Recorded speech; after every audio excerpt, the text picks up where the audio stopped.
Hola, buenas tardes a todos, tanto a los que han podido venir presencialmente como a los que nos acompañan a través de las redes sociales.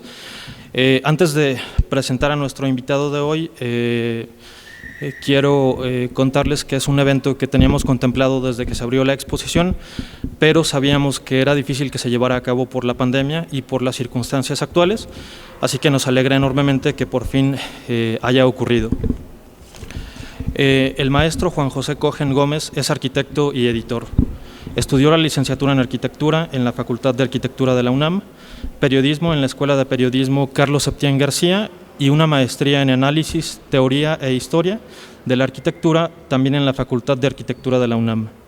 Escribió para el periódico Reforma, fue editor de la revista Arquine y consultor de la Subdirección General de Sustentabilidad y Técnica del Infonavit. Ha sido becario del CONACYT, de la Graham Foundation y del programa Jóvenes Creadores del FONCA.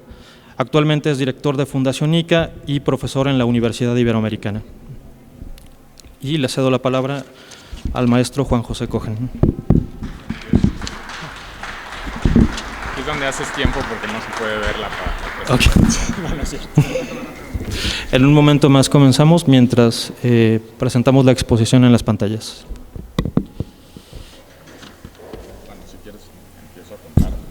Decía, buenas tardes a todos, mucho gusto, me da mucho gusto estar acá.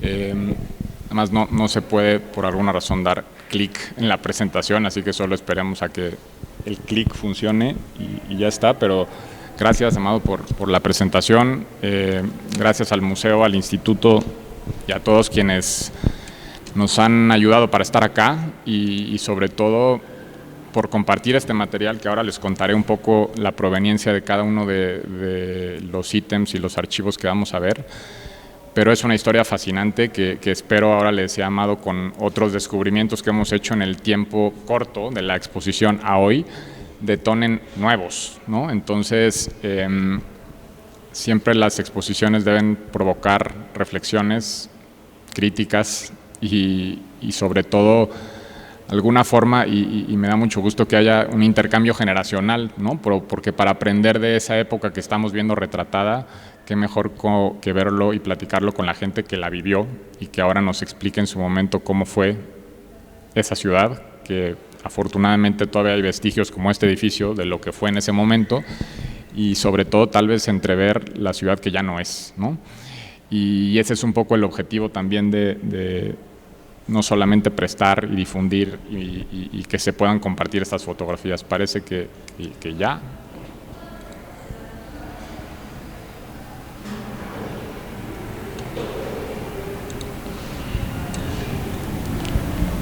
Voy a ver si camina y ya está.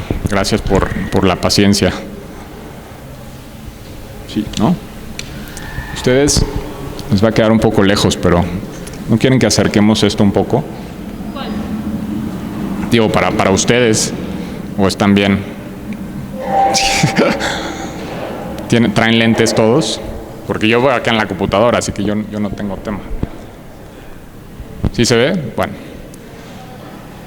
La idea de la presentación de hoy, y trataré de ser breve para después, supongo que platicar con Amado, que ahora ya me estaba dando un muy buen contexto de lo que se puede ver a través de la foto, es primero contarles de la Fundación ICA, del acervo que tenemos, pero sobre todo que podamos pensar lo que en su momento representó tomar estas fotografías, ¿no? La Fundación ICA se creó en 1986 para fines de estudios de sismo, ¿no? No es coincidencia que se crea un año después del sismo del 85 y tuvo una vocación primeramente de eso, de hacer investigaciones vinculadas a la ingeniería, muy asociado a ICA como empresa, que seguro la han escuchado, y que es una empresa que se funda en el 47.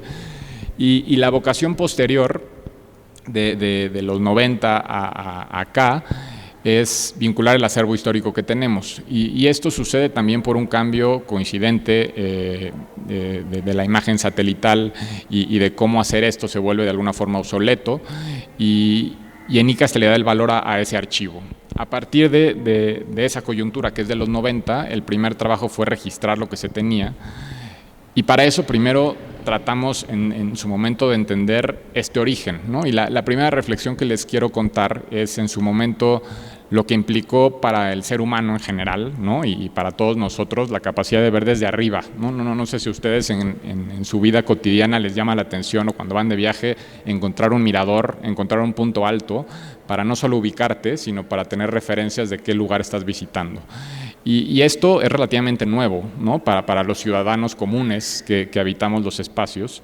Y me gusta mucho esta cita, ¿no? que habla Lipovetsky, que es un libro que se llama La ligereza, en donde habla de la relación de Ícaro, de lo que implicaron los inventos con Da Vinci para poder justo tratar de ver más allá de tu lógica de banqueta. Y cómo esto cambió. Este es el antecedente de Aerofoto, a final de cuentas, ¿no? Es un grupo de ingenieros que trató de inventar una forma de ver desde arriba. Y el primer antecedente de la foto aérea, que aparte es curioso en lo que hemos rastreado para investigar sobre Aerofoto, que no se cuenta ni en los libros de aviación ni en los libros de fotografía, como era un instrumento, una técnica o una solución híbrida, no se encuentra en ninguna de las dos historias. Y por eso tal vez a muchos como investigadores y justo como fuentes documentales no se encuentra la referencia de Aerofoto, porque vivió en ese mundo intermedio. El antecedente de Aerofoto es un fotógrafo, ¿no? Parisino que se llama Nadar, que de hecho hace poco se publicó un libro de sus textos o sus memorias, y que se llama así, los cuentos de un fotógrafo, y él era fotógrafo de retrato, ¿no? Y en París, en un París de la segunda mitad del siglo XIX, tenía su estudio en un centro histórico, ¿no? Y se dedicaba a tomar fotos para aristócratas parisinos. Y después de hacer estos retratos, que son los que están viendo ahí, vean, su estudio no era menor, ¿no? 4 pisos en el centro de París, se aburrió, ¿no? Después de aburrirse empezó a hacer caricaturas, y después de también aburrirse de eso, decidió tratar de ver sus ciudades de arriba. Y así de mundano o básico, como se puede ver en estas fotos, lo que hizo fue, con la técnica de su momento, principios ya de la segunda mitad del siglo XIX, fusionar ambas técnicas, ¿no? Un globo aerostático y la cámara que él usaba para tomar fotos de retrato. A partir de esa simbiosis de ambos, y este es el libro que les cuento, empezó a lograr lo que en su momento nunca se había hecho previamente: lograr subir con un medio, con una técnica que no forzosamente sea la de escalar alguna orografía, ¿no? Y activar un obturador para tomar una fotografía con la técnica que ella había resuelto, ¿no? que en su momento había sido posterior al daguerrotipo. Y lo que él menciona aquí es eso, que vaya triunfo de lograr no solamente tener la posibilidad de ver desde arriba, sino de cubrir una superficie terrestre que no era la que podrías tener con la visualidad de un ser humano. La fotografía que toma Nadar es, digamos, la primera en la historia de la fotografía que se toma aérea. Después viene Wallace Black con unas fotografías de Boston con la misma técnica o la misma solución. Y la historia de Aerofoto es interesante en México, primero porque coincide con un tiempo del mundo muy relevante, y que para nosotros, como tal vez arquitectos investigadores, tiene un origen también muy interesante a partir de Le Corbusier, que también es un capítulo que pasa desapercibido, no sé si lo has leído en Nación Arquitectura, que él habla de la fascinación de los aviones. Siempre tuvo Le Corbusier, es un arquitecto franco-suizo quien fue, digamos, el padre de la arquitectura moderna, y empieza a referir lo que para él iba a representar ver también desde arriba. Él plantea esta lógica de una arquitectura moderna, internacional, que iba a transmutar en su momento la lógica de las ciudades o centros históricos. Para él había que hacer tabula rasa y cambiar todo lo que había, gracias al cielo no pasó en muchos casos, ¿no? Lo que ya había construido, pero siempre tuvo una fascinación por la máquina, ¿no? De padres y familia relojera, ingenieros. Él entendía o veía este tipo de inventos con esta lógica, y hacía una oda en este libro con un capítulo particular al avión, a la vista de pájaro, a la posibilidad que como arquitectos y urbanistas íbamos a poder planear con una lección distinta. Y lo más interesante, que después se clava con el mismo tema y hace un libro en particular para eso, que se llama Frontispicio para las imágenes de la épica del aire, le llama Aircraft, es que él empieza a entender, a ver y también a usarlo de manera estratégica para conseguir proyectos, que con la fotografía aérea los arquitectos y urbanistas iban a poder acusar a la ciudad de políticos que hacían o tomaban decisiones de transformación urbana que no eran las posiblemente adecuadas para un lugar. Y que eso antes no lo ves, estando otra vez, insisto, a nivel de banqueta, pero viendo fotografías desde arriba y pudiéndote subir a un avión, Esto es lo que él menciona, que el avión observaría la ciudad con su ojo de águila y que le iba a poder acusar, ¿no? Que iba a volverse un vigía para que los ciudadanos despertaran ante una situación de transformación urbana que antes no se podía ver. Este es el personaje que les comento. Claramente, cuando él empieza a acercarse a la fotografía aérea, sus diseños urbanos y arquitectónicos cambian de escala. Entonces él empieza a planear como urbanista y se ve una transformación muy interesante en cómo hacía sus representaciones, cómo hacía sus dibujos y cómo empezaba a visualizar el territorio a partir de esto, ¿no? De un ojo de pájaro que él en su momento no lo tenía, pero que lo veía en las fotografías, y así empezaba a representar sus proyectos con una foto, como nosotros lo llamamos actualmente, una foto oblicua a 45 grados, a paisaje, en donde podías ver, como lo han visto seguro en las fotos, volúmenes, texturas, sombras y otra información que normalmente no podemos ver. Con este antecedente, y se los pongo solamente porque es el mismo año, 1924, se crea la Fairchild Aerial Company, que es el antecedente de Aerofoto, ¿no? A final de cuentas, Aerofoto fue una especie de filial mexicana para América Latina, pero se crea en el 24. La funda un grupo de ingenieros en México. Posteriormente, uno de ellos es el que viene, que se llama Luis Struck, pero estos ingenieros que trabajan con también ingenieros americanos vienen de la Primera Guerra Mundial, y el antecedente es literal. Vean estas fotos. Estos cuates, en vez de haber tenido un arma, ¿no? Una bayoneta, y estar disparando, bombardeando ciudades, lo que hacían era tomar fotografías. E incluso su gráfica, su propaganda, así lo hacen, ¿no? Es la misma técnica de la aviación ya implementada y segura, habiéndose hecho en otros lados, simplemente que adosando cámaras fotográficas, que aparte nosotros conservamos una, pesan 600 kilos, ¿no? O sea, no la cargas tú solo, y había dos tipos de formas de tomarla, las fotos oblicuas y verticales, que ahora les diré. Esta empresa pionera, para principios del siglo XX, fue muy famosa y reconocida en Estados Unidos. Llegaron a tener más de 1,200 empleados, portadas de revista Time, Fortune, digamos muy exitosa. Y obviamente en ese entonces solamente sobrevolando el territorio americano. A partir de eso, y yo creo que como buenos vecinos y con solicitudes gubernamentales, ¿no? se separan y crean una empresa subsidiaria que después tuvo autonomía, que se llama Aerofoto. Pero vean, esto es lo que les decía, este cuate podría tener otra vez una pistola, ¿no? Y esta es la fotografía oblicua, ¿no? La fotografía oblicua es la paisada, que son las que estamos viendo acá, que literal se tomaba por encima de la aeronave. Y la fotografía vertical son las otras cámaras, que esta sí iba adosada en la parte inferior por completo y se manipulaba una ventanita en el piso del avión. La oblicua sí salía o requería que hubiera una manipulación distinta. Ahí están ensamblando las fotografías. Las oblicuas eran más chicas, las cámaras para las oblicuas eran más chicas que las verticales. Y esto es Fairchild. Entonces, en México empieza a sonar esta técnica, que a final de cuentas no es más que en su momento eso, una técnica para planear mejor el futuro de las ciudades. Y el primer artículo que encontramos que hace referencia a esto, que en su momento le llamaban fototopografía, es en la revista Planificación, que la funda un urbanista muy reconocido en México que se llama Carlos Contreras, quien empieza a traer estas ideas americanas del zoning y de una nueva forma de entender las ciudades a partir de este trazo, y empiezan a haber artículos sobre ese tema, ¿no? Este es el que les decía, fotografía aérea y sus prácticas y sus aplicaciones prácticas, y en su momento le llamaban fototopografía, ¿no? También creo que hay que entender, Aerofoto hacía el trabajo para ingenieros o para arquitectos o para políticos, pero eran fines, digamos, de planeación y de transformación en las ciudades, no para ciudadanos comunes tal vez. Y lo definen así, ¿no? Es no solamente el levantamiento de planos topográficos por medio de fotografías a escala, sino lo que implicaría para, en temas de rapidez y de construcción, haber hecho con este levantamiento lo que en su momento hubiera implicado solamente habiendo levantado y dibujado todo a mano, ¿no? En México, las primeras referencias también de eso a nivel gubernamental es esta revista, que es lindísima, que se crea también del 16 al 39, que se llama Totli, y que en este primer caso simplemente empiezan a contar lo que implicaba la vista aérea. Eso quiero que lo pensemos mucho todos, creo que en común, porque es algo que tal vez ya damos por sentado, pero principios del siglo XX, la capacidad de ver desde arriba no existía, ¿no? Y me parece algo fascinante de cómo lo explicaban, incluso con estas referencias de animales, ¿no?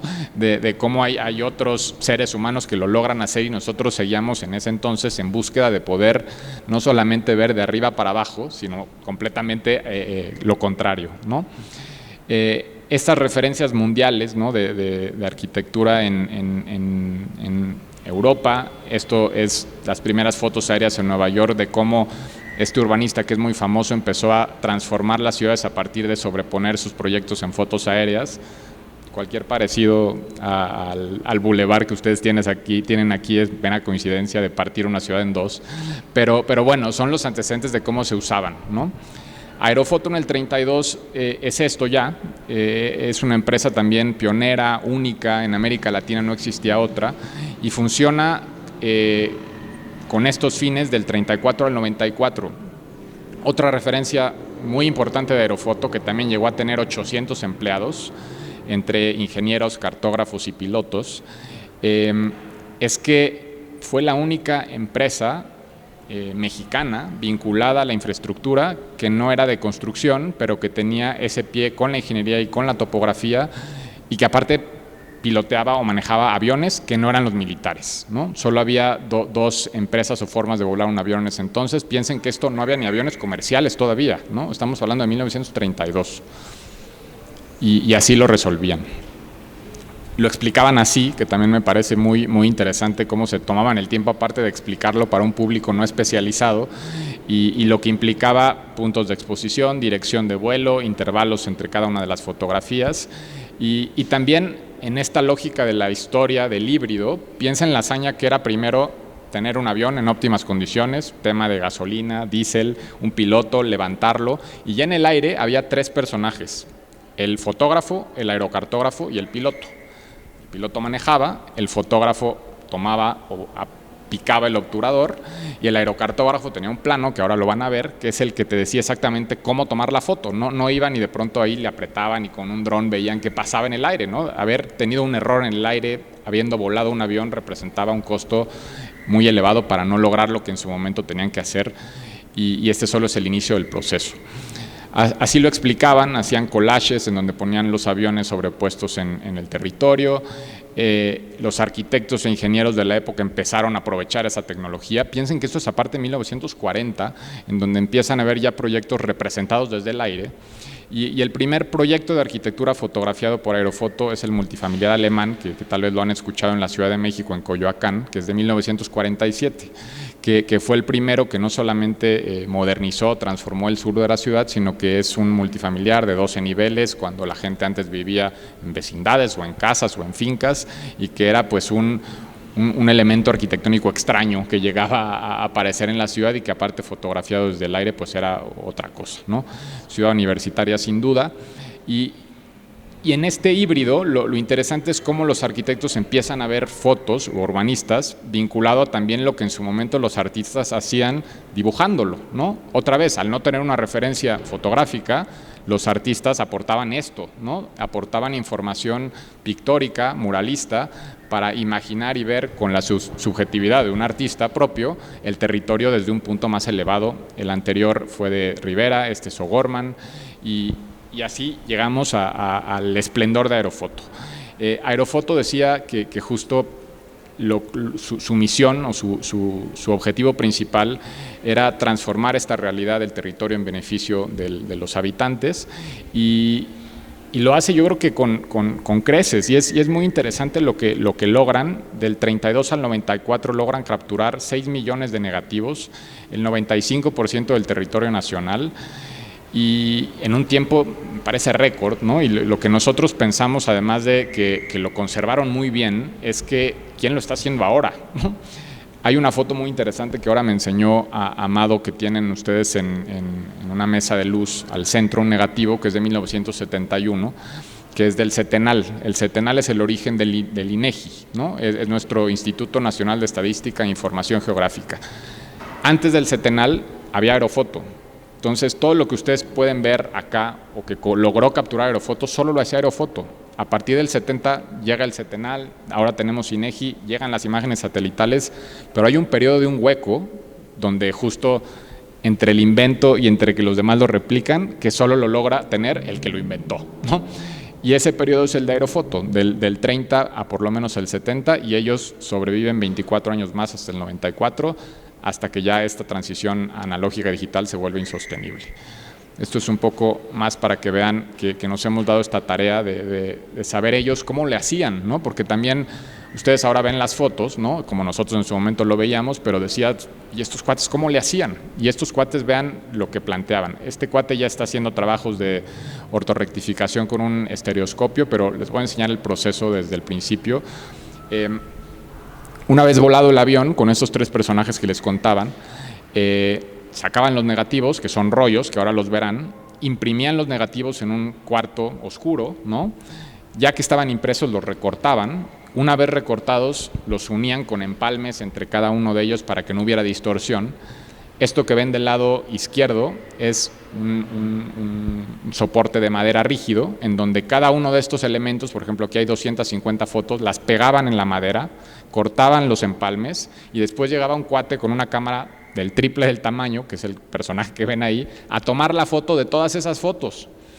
Una vez logrado eso, ellos le llamaban mosaico. El mosaico es el que tienen ustedes entrando del lado derecho ahí. Para haber tomado ese mosaico, pasó todo lo que les acabo de contar, y no solamente eso, posteriormente los analizaban, los dibujaban, los rayaban, y Aerofoto solo daba copias, que eso también es relevante. Toda la proveniencia original, los negativos, están en la Fundación ICA, pero ellos, como el que ven ahí, solo es una impresión que en el tiempo tiene deterioro, ¿no? Lo que nos permite tener el negativo es que tú puedas imprimir ahora una foto de 1932 y la veas con esa nitidez que es brutal, ¿no? Y como lo hacían con cámaras fijas, análogas, complejas, grandes, da hasta 1500 dpi. 1500 dpi podríamos cubrir este patio y veríamos la foto perfectamente tomada como se tomó en la época. Podríamos ver al perro que pasó, a la persona que vivió en ese edificio o a los presos que estaban aquí, no, porque eso es un poco después, pero insisto, es una resolución brutal que nosotros tenemos másters, porque si no explotaría los discos duros que tenemos de 600 dpi, luego 300 y 150, ¿no? Estos son los recortes que hacían. Trabajaban también en los mismos hangares por la dimensión del espacio que requería manipular toda esa información, y estos ya están manipulándolo para trabajarlo, para interpretarlo, para analizarlo, para hacer planos topográficos. Esto ya es ortorrectificación, que son estas máquinas gigantes. Este cuate está ordenando lo que les acabo de decir para después cortar los empalmes, ¿no? Ellos están ahí cortando los empalmes de cada uno de los negativos. Tenían, vean, hasta un cojincito para las rodillas, ¿no? Porque imagínense, después de una hora ahí, pues ya te quedas sin espalda, sin rodillas, sin todo. Y estos son los aviones que tomaban. Estas oficinas estaban en la Escandón, el edificio ya no está, ¿no? Pero insisto, llegaron a ser 950 personas. Y lo que es relevante es eso: mientras el invento dura, al ser inventado por primera vez, pues no tenían competencia, eran los únicos que lo hacían, y lo hacían aparte muy bien, ¿no? Estos son mosaicos. Esta foto también es muy buena. Ahí está la madera que les digo en el piso antes de ser levantada, pero para ensamblar ese mosaico, vean, hay miniaturas de los mosaicos, ¿no? El mosaico dibujado para que entendieran cada una de las partes con una clave cómo se tenía que unir, y luego un mosaico en miniatura como maqueta hecho para tener idea, ¿no?, de cómo se iba a ensamblar. Esto claramente con una foto como la vemos ahora, haciendo analogía de lo que para nosotros es ahora tomar una foto, pues no nos entra ni en la cabeza, ¿no?, lo que implicaba hacer todo esto. Los primeros, digamos, arquitectos de generaciones que ahora tendrán 60, 70 años, nos cuentan que iban en su momento a Aerofoto, y la foto era carísima, que se tenían por lo menos estudiantes que hacer cooperacha entre 5 o 6, porque, insisto, no era un material pensado para divulgación o para difusión o para uso público no especializado, y mucho menos que no pudiera pagar eso, ¿no? Entonces, uno de los clientes únicos de Aerofoto, en México por lo menos, era ICA. Y por eso, cuando muere Luis Struck, el fundador, en el 65, pues uno de los fundadores de ICA, que es el ingeniero Quintana, dice, pues de aquí somos, ¿no? Entonces absorben Aerofoto, pero lo que es interesante es que no lo desaparecen. Aerofoto sigue funcionando como una subsidiaria de la empresa, pero tiene el mismo logo, la misma autonomía, el mismo personal, simplemente que ahora era parte de la empresa como tal. Se los cuento esto rápido, que es el final de esta historia, que me vas a matar cuando lo veas. Pero hace 3 años encontramos ordenando, porque primero lo que hicimos es ordenar el archivo aerofotográfico. Tenemos una bóveda donde está todo registrado, ordenado, catalogado. Y hace 2 años empezamos a ordenar el bibliográfico, ¿no? Como todo archivo ordenado, cada vez hay hallazgos y encontramos unos folders azules muy similares, ¿no? Folders carta, ¿no? Y los empezamos a abrir y en esos folders carta había mapas. Y esos mapas son los que les conté que hay 2 tipos de mapas, índices de vuelo y mapas para mosaicos. Y estos mapas, que son del 32 al 67, no solamente son una locura en cuanto a cómo se realizaban, pero también en cuanto a las técnicas. Hay cianotipos, hay telas, hay albanenes, hay cartulinas, hay blueprints que son copias. Algunos están un poco más traqueteados como este que ven ahí, pero acá están los 2 tipos que les decía. Uno de los 2 mapas era para hacer el mosaico, para ensamblarlo, y el otro, si se ven en su pantalla, es el que está del lado derecho, son las franjas de vuelo. Este es el que llamaba el aerocartógrafo. Las líneas que ven ahí es la trayectoria del avión. Ese mapa lo tendríamos en negativo con una fotografía ensamblada. Entonces el aerocartógrafo llegaba a este mapa y le iba diciendo exactamente al fotógrafo cuándo presionar el obturador. Y la trayectoria también llevaba este mapa el piloto, era para saber norte-sur, sur-norte, oriente-poniente, con esta dirección. Insisto en lo meticuloso de la técnica, no había margen de error y esto estaba controlado con cartografía, que otra vez, para haber hecho esta cartografía previamente en la oficina tuvieron que dibujar el territorio, ¿no?, que ya habían en principio sobrevolado o se lo imaginaban someramente, y después trazar las líneas de vuelo.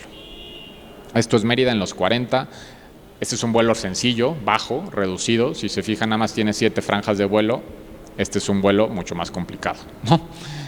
En la frontera Río Colorado, el Delta.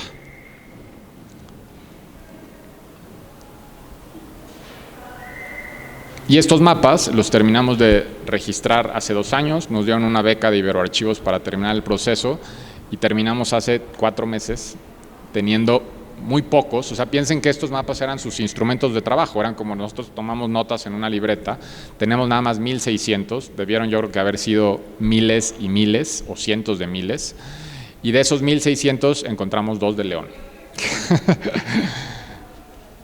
Que para la segunda parte de la exposición lo podemos traer físicamente y exponerlo. Esta es la historia de Aerofoto y la historia de cómo lo llevamos a la fundación, y es nada más la parte final antes de ver estos hallazgos de León, es que nosotros desafortunadamente no conocimos cuando empezamos a hacer esto a nadie que trabajara en Aerofoto. Entonces tuvimos que entender el proceso y lo que ellos hacían en su día a día de trabajo. Ellos le llamaban a la fotografía oblicua y vertical, eje óptico a 45 grados y a 90, y realmente estas fotografías que son las que tal vez para nosotros nos parecen más lindas o más representativas, como esto, que si no les digo que este es el Zócalo de la Ciudad de México ustedes no me creerían, ¿no? Porque hay palmeras, porque hay tranvías, porque la catedral no está hundida, porque, en fin, ¿no? Eran lo que menos tomaban. O sea, realmente estas fotos las tenían como referencia para que la gente conociera un poco más lo que hacían y tratar tal vez de generar cierta empatía, ¿no?, o conocimiento, pero hay 19,000 fotos de estas, de todo el país. De verticales hay 6,200,000.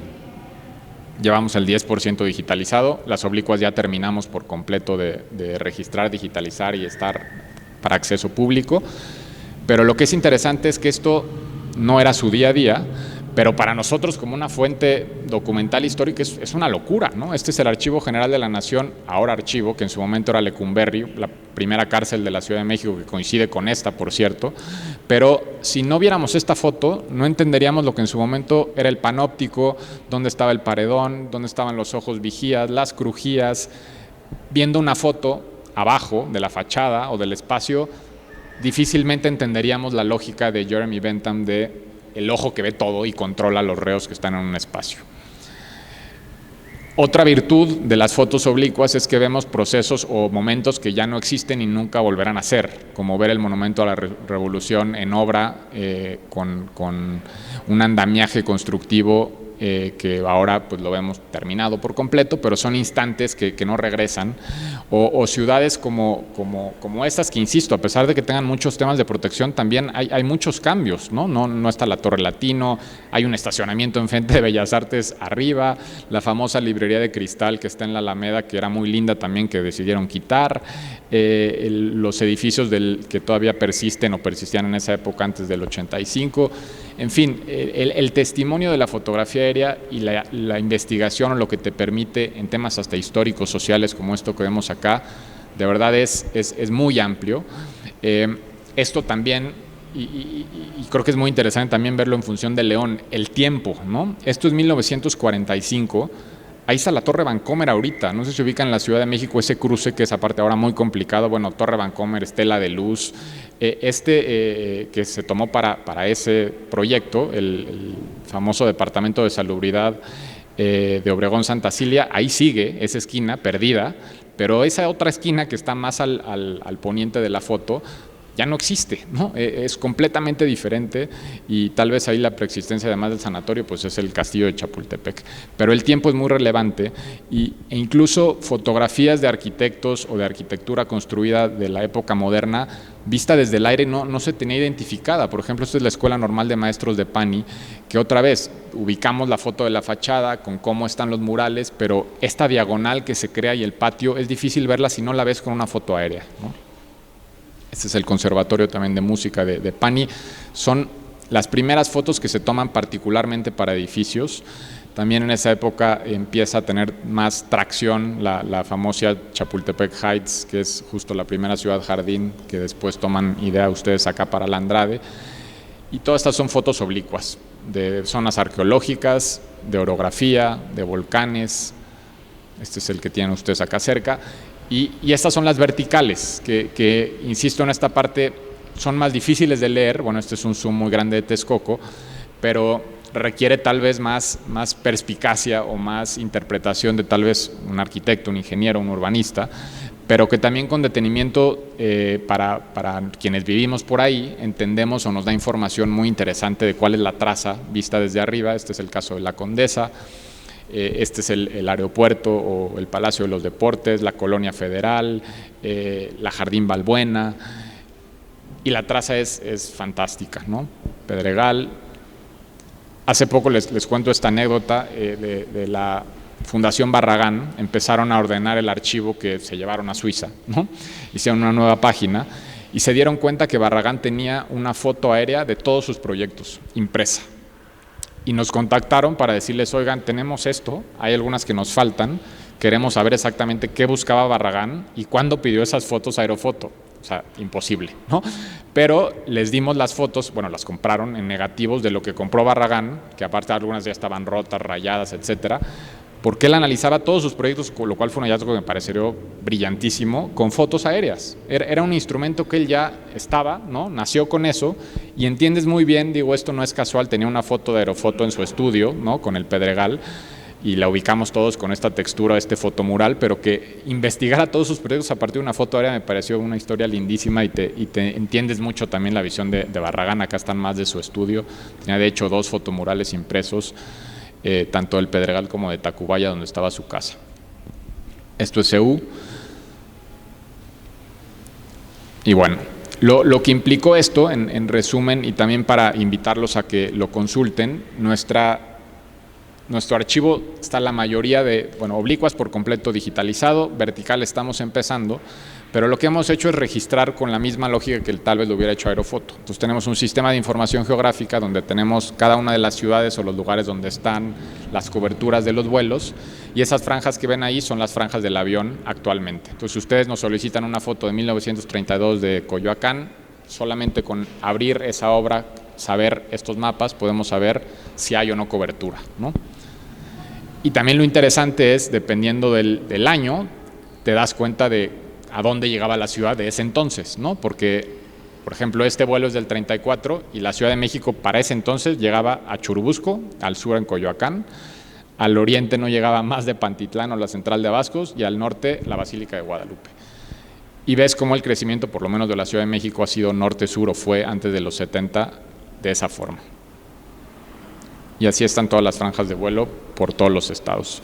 Esto es lo que entregaba Aerofoto. Bueno, ahora se ve muy mal y hablaría mal de ellos, pero bueno, estas fotos son de un archivo de Conagua. Conagua nos habló para decir, oigan, tenemos llenos una biblioteca con estas impresiones de Aerofoto, que como pueden ver el estado, pues en el tiempo están muy mal ya, pero esto es lo que entregaba Aerofoto a quien lo contrataba y quien le daba la fotografía. Y a ellos obviamente ya les hemos dado negativos para los proyectos que está haciendo Conagua.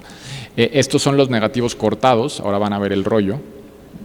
Acá están los rollos ubicados.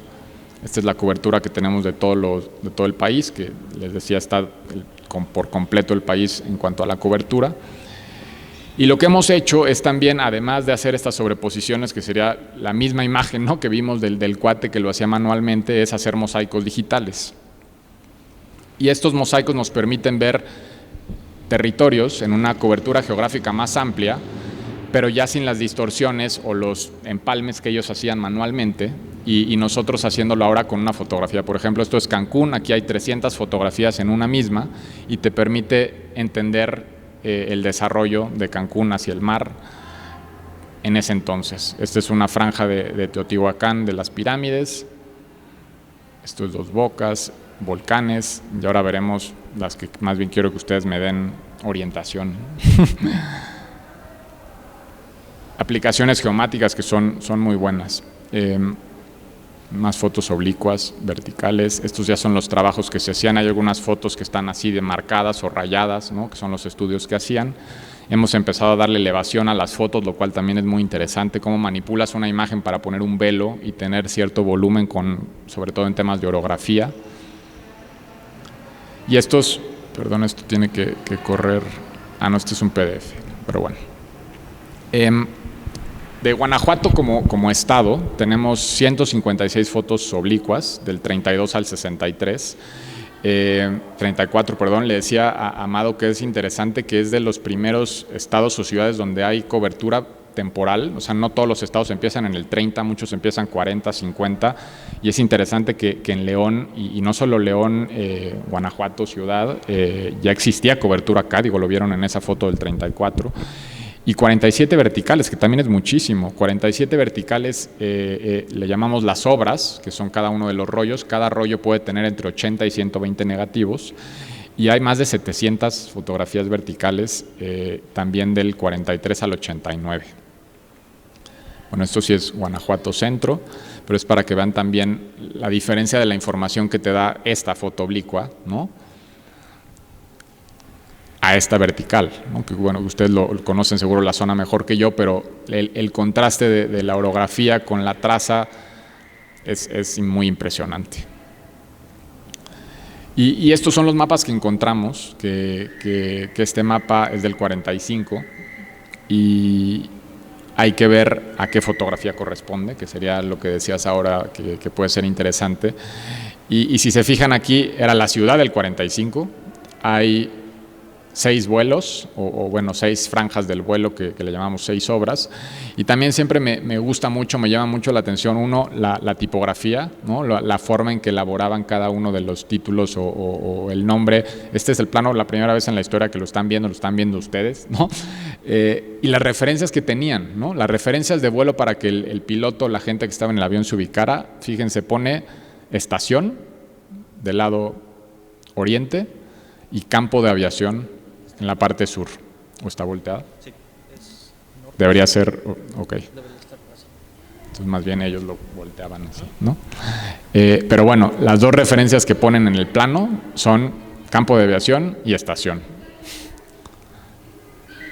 Y luego hacían copias, y las copias les llamamos blueprints, y estaban en un azul, y aparte lo interesante es que al haberlos guardado en esos folders rarísimos, el color está intacto. O sea, este azul, así como lo ven, está increíble, y es de 1945 el trabajo, ¿no?, o lo que se hizo en ese entonces. Entonces aquí hay solamente 52 franjas de fotografías, que justo multiplicado por lo que implica una vertical hay más de 400 fotografías de este vuelo.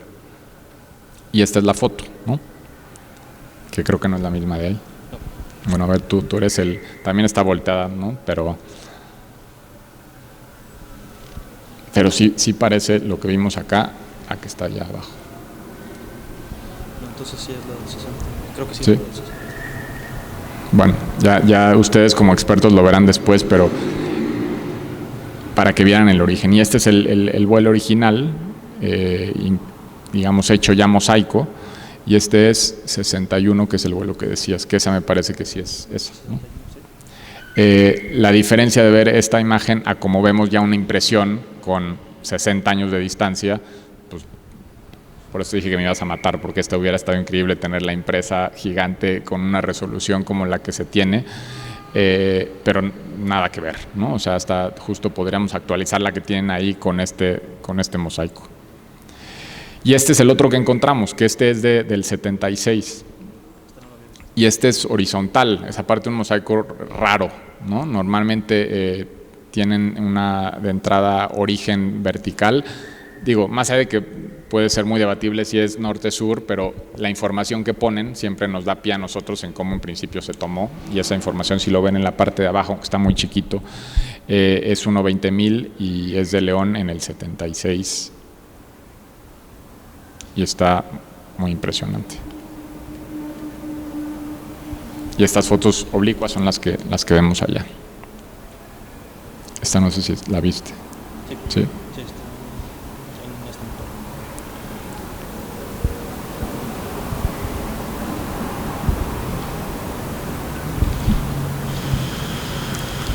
Y los recortes, ¿no? Que le decía Amado que eso también es muy impresionante al tener esos negativos originales, y también es una cuestión hasta de reflexión de los tiempos que vivimos, ¿no? Una fotografía digital la tienes en el celular o en un disco duro y se te pierde, y adiós fotografía, ¿no? Nosotros, y ojalá que nunca nos pase, pero si llega a pasarle algo a los discos duros que tenemos 3 réplicas de la información guardada, pues el último paso es regresar al original, ¿no? O sea, regresamos a la bóveda y volvemos a sacar el negativo y la información ahí está. En la inmediatez digital que vivimos y ante esta transición analógica digital, ya hay mucho menos memoria y mucho menos cuidado del material que tenemos digital, y lo otro que es relevante es que ellos tenían una altitud media, ¿no? Nosotros ahora tenemos más o menos 1 kilómetro con drones para tomar fotografías aéreas, y después tenemos la satelital, que es mucho más arriba. Estos cuates estaban a la mitad, era un aeroplano, y lo hacían constante, era un trabajo permanente. INEGI lo hace ahora con imágenes satelitales y la altitud es totalmente distinta. Entonces, este trabajo que terminó en el 94, nadie lo está haciendo, y muchas veces lo que tenemos como percepción media, que es o el dron o lo satelital, tal vez no nos permite ver la información que lograba capturar Aerofoto. Este es un recorte de la imagen que vieron, que tienen allá del 34, y podría haber otro recorte más para ver detalles de la catedral o de las plazas o de los edificios de entonces. Depende en algunos casos de la altitud del vuelo. Entre más bajo el vuelo, el recorte es más nítido. Entre más alto, empieza a perder la resolución y se empieza a explotar un poco el grano, pero vean la resolución, y esa foto que están viendo es un tercer recorte de la fotografía oblicua del 34, con una resolución que sigue siendo bastante aceptable. Aquí es donde ya se pierde en algunos casos, que dependiendo, este es un vuelo más alto, y ya cambia un poco la resolución. Y lo último, que es un fondo que es poco explorado porque es más reciente y más complejo, además de Aerofoto, que es la historia que les acabo de contar, en la Fundación ICA tenemos todo el acervo de ICA, de la empresa como constructora, y solo les traigo estas que son las que encontramos de León, pero imagínense todas las obras construidas por ICA de 1947 a hoy, que son 75 años de obra, cuando también ICA en un momento de mitad del siglo XX era la única, entonces ICA construía todo. Este archivo está todavía poco registrado porque hay muchas obras que seguimos sin saber qué son, ¿no?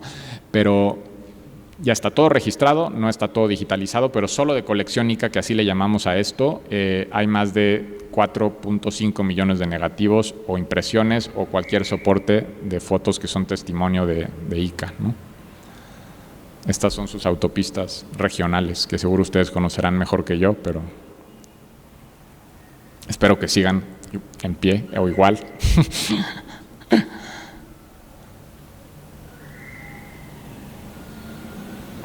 Y es, digamos, nivel banqueta, nivel de piso, pero también es un testimonio fotográfico muy, muy interesante, y como investigación pues es muy relevante. Esto era 94, esto ya es la reciente, ¿no? Es la de que yo me vine por acá ahora de volada, ¿no? Está muy bien.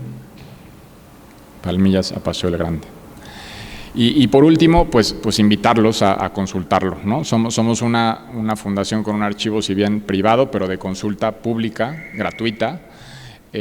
Incluso si no hay información que encuentran en internet que no esté en la plataforma, ustedes solamente escribiendo para consultar, porque hay mucha información que no está digitalizada arriba, las mandamos sin costo, ¿no? Lo único que cobramos cuando es el caso es cuando se requiere una foto en alta de 1,200 dpi y aparte el costo es de 1,000 pesos por fotografía, pero si no tiene fines de usarlo para algo, la consulta es totalmente gratuita y les enviamos una presentación cuando la información no está disponible, ¿no? A mí me interesa mi estado, mi cuadra, mi calle y las mandamos sin costo, incluso hasta cuando tengan litigios legales. Es muy curioso, muchos abogados nos van a la fundación cuando hay temas de propiedades, ¿no? Cuando hay invasiones, cuando hay que ver linderos. Eso es muy curioso, además de investigadores, arquitectos, urbanistas, restauradores, van mucha gente a tener una foto porque un plano es bastante manipulable, ¿no? Y todos lo sabemos, de una foto pues no hay pierde. Aquí en la foto de tal, mi predio era tal y se acabó la conversación en un litigio en cuanto tiene que ver con propiedades y bienes inmuebles. Así que otra vez felicidades por la exposición, me da mucho gusto y eso lo empezamos apenas hace 4 años. Este material lo están viendo ustedes inéditos por primera vez, ¿no? Siempre la centralización gana, ¿no? Y hemos empezado a sacar exposiciones. Empezamos con Oaxaca, seguimos con Mérida, ahorita estamos acá y también estamos en Morelia. Y esta información de material fotográfico no nos sirve a nosotros, nos sirve a la gente que vive en los lugares. Entonces, qué mejor que esto se comunique, se difunda y que aparte ustedes lo visiten y que me gustó mucho la mediación que existe porque que alguien te lo explique, ¿no? Ahora que Amado y Víctor me lo están explicando, no hay forma de que alguien ajeno al lugar en donde se vive lo pueda entender sin la mediación de quien sí lo vive o lo sufre en algún caso estando en ese lugar. Así que gracias por su tiempo, ojalá que les guste lo que tenemos en la fundación y que nos visiten, consulten y difundan. Así que gracias otra vez.